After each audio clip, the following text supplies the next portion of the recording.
The books of 1st and 2nd Kings. Although they're two separate books in our Bibles, they were originally written as one book telling a unified story that continues on from the book of Samuel that came before it. So David has unified the tribes of Israel into a kingdom, and God promised that from his line would come a messianic king who would establish God's kingdom over the nations and fulfill the promises made to Abraham. So the book of Kings tells the story of the long line of kings that came after David, and none of them lived up to that promise. In fact, they run the nation of Israel right into the ground. The book is designed to have 5 main movements. The story begins and ends focused on Jerusalem, first with Solomon's reign and the construction of the temple, and then in this last section ending with Jerusalem's destruction and Israel's exile to Babylon. And the story leading up to this tragedy is what makes up the center 3 sections, which explain how Israel split into 2 rival kingdoms, how God tried to prevent the corruption of Israel by sending the prophets, and how exile became the unavoidable consequence of Israel's sin. The book opens with 2 chapters about the kingdom passing from the aging David to his son Solomon. And David's final words to Solomon, they're very similar to those of Moses and Joshua and Samuel to the people. It's a call to remain faithful to the commands of the covenant and to give allegiance to the God of Israel alone. But David's words ring somewhat hollow here because David and Solomon then go on to conspire how they're going to consolidate this new kingdom through a whole series of political assassinations. It's not off to a great start. Solomon's brightest moment comes when he asks God for wisdom to lead Israel, and he even completes David's dream to make a temple for the God of Israel. Here the story actually stops and describes the design of this temple in detail, just like the tabernacle design in the Torah. There's all these gold and jewels and depictions of angels and fruit trees. It's all symbolism echoing back to the Garden of Eden. It's the place where heaven and earth meet, where God's presence dwells with his people. But no sooner does Solomon finish the temple that he makes some really horrible choices and the kingdom falls apart. He starts marrying the daughters of other kings, hundreds of them, for political alliances. And then he adopts their gods and introduces the worship of those gods into Israel. Solomon then accumulates huge amounts of wealth. He builds a huge army. He even institutes slave labor for all of his building projects. Now, if you go back to the Torah and look at God's guidelines for Israel's kings in Deuteronomy 17, Solomon is breaking every one. So by the time that he dies, Solomon resembles Pharaoh, the king of Egypt, more than he does his father David. The next section of the book opens with Solomon's son, Rehoboam, acting just like his father. It's a very sad story of greed and lust for power. He tries to increase taxes for slave labor. And under the leadership of Jeroboam, the northern tribes reject this, they rebel and secede, and form their own rival kingdom. And so now in the story, you have the southern kingdom, Judah, centered in Jerusalem with kings from the line of David, and now this new northern kingdom called Israel, whose capital will be Samaria eventually.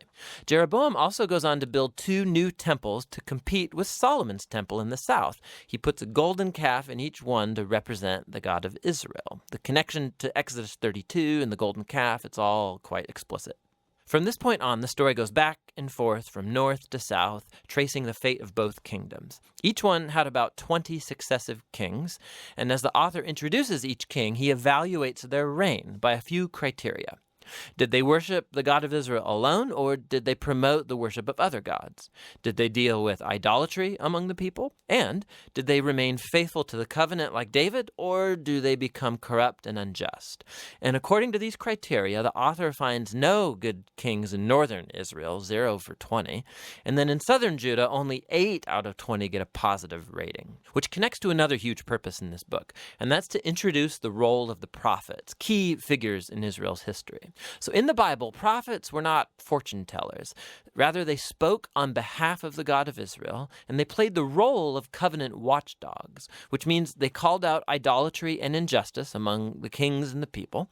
They were constantly reminding Israel of their calling to be a light to the nations, that they should obey the commands of the Torah, and so the prophets challenged Israel to repent and follow their God. In these center sections for each king, God then raises up prophets to hold them accountable. And the most prominent prophets are the northern ones, Elijah and his disciple Elisha, right here in the center of the book. Elijah was a wild man of a prophet living out in the desert, and his arch nemesis was the northern king Ahab and his Canaanite wife Jezebel. Together, these two had instituted the worship of the Canaanite god Baal over Israel. And so in a famous story, Elijah challenged 450 prophets of Baal to a contest to see which god was real. So they both build altars and pray to their gods, but only the God of Israel answers with fire. After this, Ahab uses his royal power to murder an Israelite farmer and then steal his family's vineyard. And Elijah again confronts Ahab's injustice, and he announces the downfall of his house. Elijah eventually passes the mantle of his prophetic leadership to a young disciple named Elisha, who asks for 2 times the authority of Elijah. And what's fascinating here is how the author, he's recounted 7 miraculous feats for Elijah, and then he offers stories of 14 acts of power from Elijah. Both prophets were clearly remarkable men, and they played the same role, confronting Israel's kings for idolatry and injustice. And ultimately, they were unsuccessful in turning Israel back from apostasy. In the next section, the northern kingdom is rocked by a bloody revolution started by a king named Jehu, who destroys Ahab's family. And although Jehu was at first commissioned by God, his violence just gets out of control, and it creates the spiral of political assassinations and rebellions from which Israel never recovered. Coup follows coup after Jehu, and each king follows other gods, allows horrible injustice. It all leads up to 2 Kings chapter 17. The big bad empire of Assyria swoops down and takes out the northern kingdom altogether. In the capital city of Samaria, it's conquered, and the Israelites are exiled and scattered throughout the ancient world. Now, chapter 17 is key. The author stops the story and offers this prophetic reflection on what's just happened. He blames the downfall of the northern kingdom on the idolatry and covenant unfaithfulness of Israel and its kings. And so, God has allowed them to face the consequences of their decisions. The final movement of the book tells the story of the lone southern kingdom. And here we meet some very heroic kings, like Hezekiah, who trusts God when the armies of Assyria come knocking on Jerusalem's door, or Josiah, who discovers this lost scroll of the Torah in the temple. So he starts reading it, he's convicted, and he institutes religious reforms to remove idolatry and Canaanite influences from the land. But Judah is just too far gone. The king, right in between these two, Manasseh, he's the worst by far. So he not only introduces the worship of idol statues into the Jerusalem temple, he also institutes child sacrifice. And so God sends prophets to say, the time is up. Israel has reached the point of no return. The final chapters tell the story of the Babylonian Empire coming to invade Jerusalem, destroy the temple, and carry the people and the royal line of David off into exile. And so the story ends leaving us wondering, is God done with Israel? Is he done with the line of David?